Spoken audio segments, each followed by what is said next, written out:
Welcome to our weekly news roundup.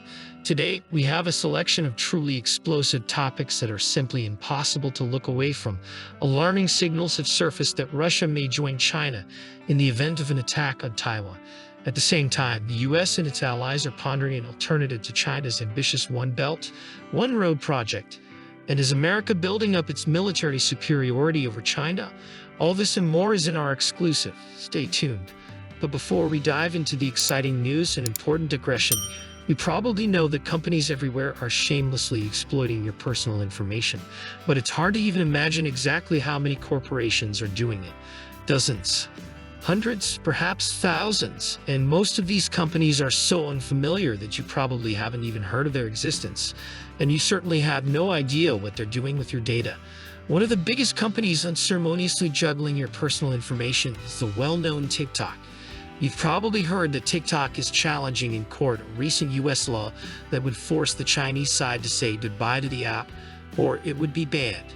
But as it turns out, TikTok openly states in its petition that it can't cut ties with China because the Communist Party is adamantly unwilling to do so. I'm sure that's an extremely persuasive argument to the court. Meanwhile, the US military seems to be shining with a major new advantage over China in the Pacific. The fact is that a new drone delivery service could play a crucial role in supplying US troops in the event of a two-power war. I wonder what will be delivered to soldiers: army rations or junk fast food from Arby's? I'm not sure it's good to fight a war with a stomach full of greasy food. Meanwhile, the CCP continues to conduct numerous joint readiness drills in or near Taiwan's waters and airspace, engaging the Air Force and Navy. According to senior Taiwanese security officials, Beijing will only increase the scale and intensity of these maneuvers in time for the inauguration of Lai Tsing as Taiwan's new president on May 20. China is frankly acting like a resentful ex who rushed to his ex-lover's wedding and cranked up the heavy metal. Enough already to see, let the situation go.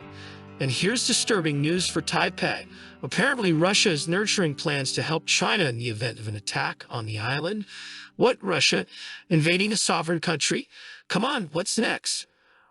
Are you going to tell me Putin has weathered nipples from constantly flaunting half-naked in the Russian cold? At a recent congressional hearing, U.S. intelligence officials said that China and Russia are expanding military cooperation, including discussing plans for Taiwan. Moreover, the director of the Office of Military Intelligence was unequivocal. Essentially, if conflict with either country breaks out, there is a high likelihood of opening a second front. China is already actively supporting Russia in its war against Ukraine, so the situation is reminiscent of the story of friends scratching each other's backs. Well, yes, because in the current realities, Russia is such a valuable military ally if you're not against allies who build suicide tanks that can only self-destruct quite effectively. Speaking of the boundless partnership between Russia and China, Xi Jinping continues to insist that his country is a neutral party in the Russia-Ukraine war. But at the same time, peace talks, in his opinion, should take into account Russia's position. So it's not so much about unconditional friendship as about the keep in mind buddy principle. After all, being Russia's friend in the current realities is not very flattering or profitable. Xi Jinping is visiting Europe, and many old world leaders are trying to persuade him to take a tougher stance on Russia. But while they're exercising that, Xi is still touting China's neutrality and arguing that the West should instead press Ukraine to make concessions. I wonder what concessions he'd like to see from Taiwan. And if you thought the only target for Chinese nagging in the Pacific was Taiwan, you were wrong. Australia is complaining about a dangerous sonar attack launched by China against its HMAS Toowoomba ship.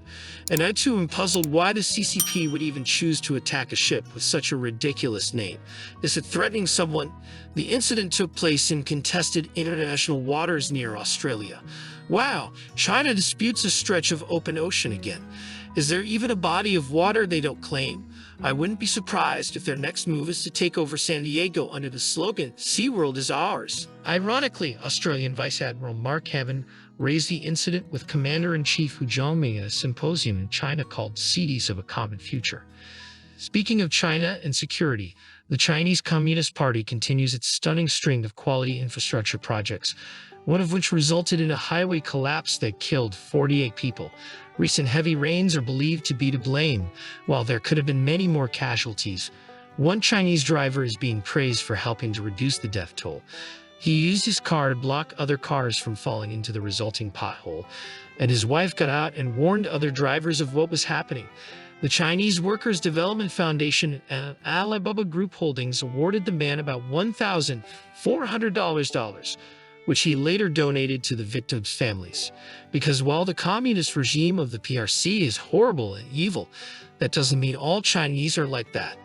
CNN reporter and author Fareed Zakaria criticized Republicans for standing up to China, calling the strategy reckless and dangerous. Zakaria warned of the dangers of containing China, as the U.S. would likely find itself alone if it went for it. Then I wonder how the Quadro Security Dialogue in AUKUS came to be, and what are all these U.S.-led joint naval exercises about, or how the whole world rallied to prevent Huawei from building its 5G networks everywhere.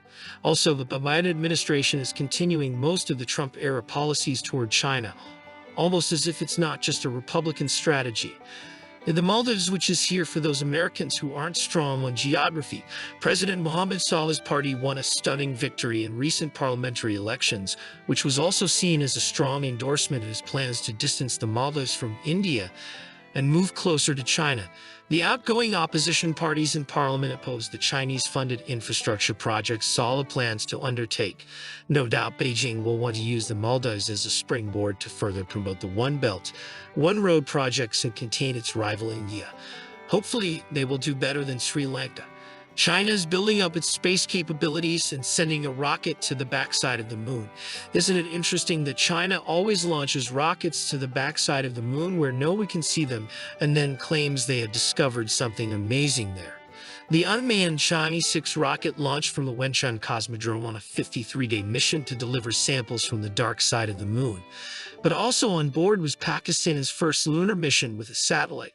How nice that they are working together with a shared vision to export Xi Jinping's ideas to the Martians. No wonder aliens don't want to visit us. Xi Jinping is using China's space program to reach even deeper into the global south. Xi Jinping has high hopes for promoting joint space cooperation and exploration, especially in the Caribbean and Latin America, because it's not at all like the CCP wants to use such research in the vicinity of the US for espionage or anything like that. Hopefully, the economic cooperation works out better than it did in Sri Lanka.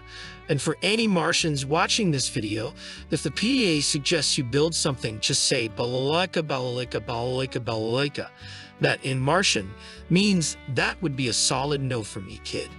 But not all is rosy for China in the global south, and the US has certain ways to contain China without resorting to regime change. Debts to China worry some Central Asian countries such as Kyrgyzstan. That country's total debt to China since 1991 is a fabulous $6.2 billion. That's 45% of its GDP. At least they got some quality Chinese infrastructure. And the due date for these previously deferred payments is about to come. Beijing has already rejected Kyrgyzstan's request for an additional deferral. Anti-Chinese sentiment is high in Kyrgyzstan. There have been protests against Chinese investment in the country in 2019 and 2020. Let's hope the situation works out better for them than it did for Sri Lanka. And this is one of the reasons why the United States is working with the Philippines to develop an alternative infrastructure project to China's One Belt, One Road initiative. Recall that the Philippines withdrew from China's BRI project a few months ago. Tensions between China and the Philippines are at their peak right now, so China is trying to reduce them by firing water cannons at Filipino fishermen. The project, called the Luzon Corridor, is the first of its kind. A series of investment projects alternative to China's Belt and Road is designed to deepen ties between the U.S. and its regional allies, as well as improve Southeast Asia's infrastructure. President Biden announced the move while hosting Japanese Prime Minister Fumio Kishida and Philippine President Ferdinand Marcos Jr. at the White House. Yes, Japan is also participating. China is going to love it. The U.S. and Japan will provide funding for technology in the Philippines that will improve wireless connectivity throughout the region. As the BRI project unravels, sometimes literally, this seems like the best way for Washington to contain China's rise, or rather cushion its fall. And contrary to what CNN says, both political sides can agree on that. Thanks for watching. Hit like, subscribe to the channel, and take care.